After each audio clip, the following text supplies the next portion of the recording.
میں بڑے ادب سے اپنے پاور بروکرز کو کہنا چاہتا ہوں کہ بڑا غور سے میری بات سنیں۔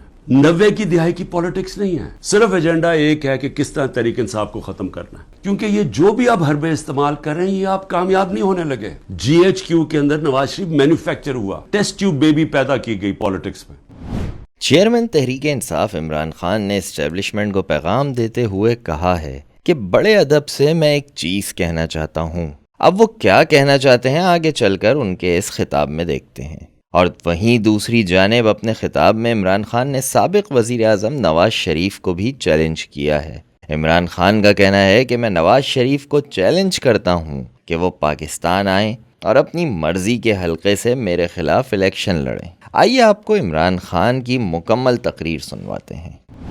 میرے پاکستانیوں، سب سے پہلے تو یوب کے اندر جو ہمارے فوجی شہید ہوئے اور جو زخمی ہوئے، میں ساری قوم کی طرف سے ان کے خاندانوں کو، ان کے بہن بھائی، رشتہ دار، بیوی، بچے، ماں باپ، ہم سب ساری قوم کی طرف سے آپ کے لیے دعا کرتے ہیں کہ اللہ آپ کو صبر دے اور آپ کو طاقت دے یہ مشکل وقت کا سامنا کرنے کے لیے۔ سوال پوچھا اپنے آپ سے کہ اتنا ہی زور لگایا، ابھی پختونخوا کے اندر پوری کوشش ہو رہی ہے، کیوں نہیں ٹوٹ رہے؟ وہ اس لیے نہیں ٹوٹ رہے، اور میں بڑے ادب سے اپنے پاور بروکرز کو کہنا چاہتا ہوں کہ بڑا غور سے میری بات سنیں۔ میں 27 سال سے پالیٹکس میں ہوں، زیرو سے پارٹی شروع کی، کوئی میری پولیٹیکل بیک گراؤنڈ نہیں تھی، میرے کوئی والد یا میرے وہ نانا دادا کوئی پالیٹکس میں نہیں تھے، اور آہستہ آہستہ پبلک کو اپنے ساتھ جوڑا، جو بڑی دیر لگی، اور آہستہ آہستہ آہستہ آہستہ پارٹی بنائی۔ کسی نے اس طرح کی پارٹی نہیں بنائی۔ ذوالفقار علی بھٹو پہلے 8 سال ایک ملٹری ڈکٹیٹر کے منسٹر رہے تھے، اور پھر رائٹ لیفٹ کی سیاست کی ساری پالیٹکس ختم کر دی تھی۔ ایوب خان نے ایبڈو لگا دیا تھا، سارے پولیٹیکل پارٹیز میں بین کر دیا تھا۔ اس کے اندر ذوالفقار علی بھٹو نے پھر پیپلز پارٹی بنائی، اور ان کو بھی 4 سال لگے اور وہ پھر پاور میں آ گئے۔ اور اس کے علاوہ باقی کسی کا باپ پارٹی تھا، کسی کا دادا تھا، کسی کا نانا تھا۔ ایک نواز شریف نے وہ کس طرح پارٹی بنائی؟ جنرل ضیاء نے فیصلہ کیا، جنرل جیلانی نے ریکویسٹ کی کہ جی یہ بڑا اچھا بچہ ہے، اس کو لے آئیں۔ والد صاحب نے کہا کہ جی اور کسی کام کا نہیں تو چلو اس کو پالیٹکس میں ڈال دو، وہ پالیٹکس میں آ گیا۔ اس کو مینوفیکچر کیا گیا، جی ایچ کیو کے اندر نواز شریف مینوفیکچر ہوا، ایک ٹیسٹ ٹیوب بیبی پیدا کی گئی پالیٹکس میں، وہ اس طرح پالیٹکس میں آیا تھا۔ میں صرف یہ کہہ رہا ہوں کہ جس آدمی نے زیرو سے پارٹی شروع کر کے 2 پارٹی سسٹم بریک کر کے آج اللہ کا کرم ہے سب سے بڑی پارٹی ہے پاکستان میں، تو کم از کم میرے ویوز ہی سن لیں، کیونکہ یہ جو بھی آپ حربے استعمال کر رہے ہیں یہ آپ کامیاب نہیں ہونے لگے۔ یہ آپ ملک کی تباہی کریں گے لیکن آپ کامیاب نہیں ہوں گے، کیونکہ دیکھیں جب ایک آئیڈیا، اور یہ پالیٹکس یہ 90 کی دہائی کی پالیٹکس نہیں ہے۔ 90 کی دہائی میں پالیٹکس کیا تھا؟ الیکٹیبلز تھے، اسٹیبلشمنٹ انہوں ایک طرف ایک پارٹی کا ساتھ دیتی تھی، الیکٹیبلز تھوڑے ادھر چلے جاتے تو پارٹی جیت جاتی تھی۔ یہ تھی 90 کی دہائی کی پالیٹکس۔ اور پھر یہی آگے جب جنرل مشرف نے کیا کیا، پہلے 2/3 اکثریت والی نون لیگ، ان کو کوئی تشدد نہیں کیا گیا۔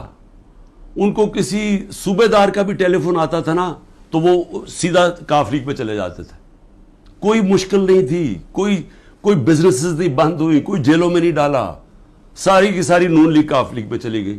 تو میں تب سے ان کو کہہ رہا تھا کہ مجھے خوف ہے پاکستان کی سیکیورٹی کا ایشو، کہ اگر وہاں سول وار ہوگی افغانستان میں تو اس کا سارا فال آؤٹ پاکستان میں آئے گا۔ میں اپنی کیبنٹ کو بتاتا رہا، ساری میری کیبنٹ گواہ ہے۔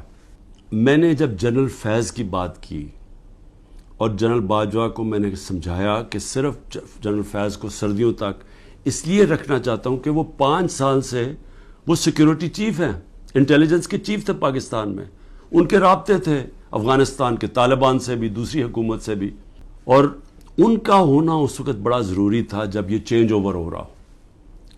تو میں نے کبھی بھی یہ نہیں سوچا تھا کہ آرمی چیف جنرل فیض کو میں نے بنانا ہے، کیونکہ مجھے تو پتہ ہی نہیں تھا باقی کون تھے جو رننگ میں تھے۔ لیکن یہ جنرل باجوہ نے اپنی ان کو لوگوں کو بتایا ہوا تھا کہ عمران خان نے فیصلہ کیا ہوا ہے، ان کو میرے خلاف کیا.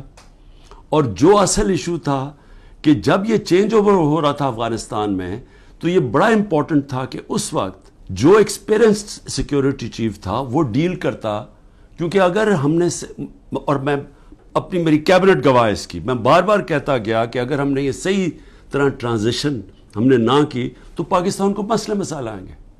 اور شروع میں کچھ نہیں ہوا، لیکن کیونکہ نہ ٹائم دیا گورنمنٹ نے، جو انہوں نے فیڈرل گورنمنٹ لے کے آئے، نہ ان کو کوئی انٹرسٹ تھا، یہ تو اپنے چوریاں معاف کرنے میں لگ گئے آتے ساتھ ہی، نہ ان کو سمجھ تھی.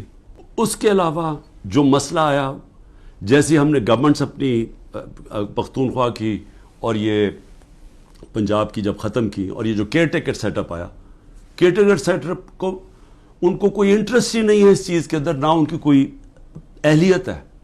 پختونخوا کے کیئر ٹیکر سیٹ اپ کی بات کر رہا ہوں. وہاں اے این پی اور جے یو آئی وہاں حکومت کر رہی ہیں کیئر ٹیکر کے نام پہ، اور وہاں ذرا کرپشن کی ذرا ریٹس دیکھیں کہ جو کرپشن کس لیول کی ہو رہی ہے، لیکن کسی کو اس کی پرواہ نہیں ہے. صرف ایجنڈا ایک ہے کہ کس طرح تحریک انصاف کو ختم کرنا ہے. ہر روز تحریک انصاف کے لوگوں کے گھروں پہ جاتے ہیں، ان کو وہاں پختونخوا میں گاڑیاں اٹھا لیتے ہیں. پختونخوا کے اندر جدھر خاص طور پہ کنزرویٹو ہیں لوگ، ادھر گھروں میں بھی گھسنا شروع ہو گئے ہیں. اور صرف کوشش ادھر بھی اور سارے پاکستان میں ہے کہ اس وقت تحریک انصاف کو کیسے ختم کرنا ہے. یہ کہا جا رہا ہے جی کہ لیول پلینگ فیلڈ تب ہوگی جب نواز شریف آ جائے گا. تو ساروں کی تو کرپشن کیسز ختم کر دیے ہیں، تو رہ کیا گیا؟ تو اس کو بلا لیں واپس. وہ کیوں نہیں آ رہا پاکستان؟ چوری کر کے جیل کی سزا، جیل کی 10 سال کی سزا ملی ہوئی ہے، وہ اپنی کہتا جی میری طبیعت نہیں ٹھیک، میں نے مر جانا ہے اگر مجھے برطانیہ نہ بھیجا. اس کو باہر بھیج دیا. یہ پرائم منسٹر نے عدالت میں ایفیڈیوٹ دیا اور ابھی تک کوئی ایکشن نہیں لیا. اور وہ وہاں بیٹھا ہوا اور وہاں جا کے پالیٹکس کر رہا ہے اور آرام سے زندگی انجوائے کر رہا ہے، انتظار کر رہا ہے کہ جب تک عمران خان جیل میں نہیں جاتا، پی ٹی آئی ختم نہیں ہوتی، وہ آتا نہیں. میں کہتا ہوں اس کو واپس بلا لیں، کیونکہ معاف تو ساروں کو کر ہی دیا ہے، اب تو کوئی کرپشن ایشو ہی نہیں گیا.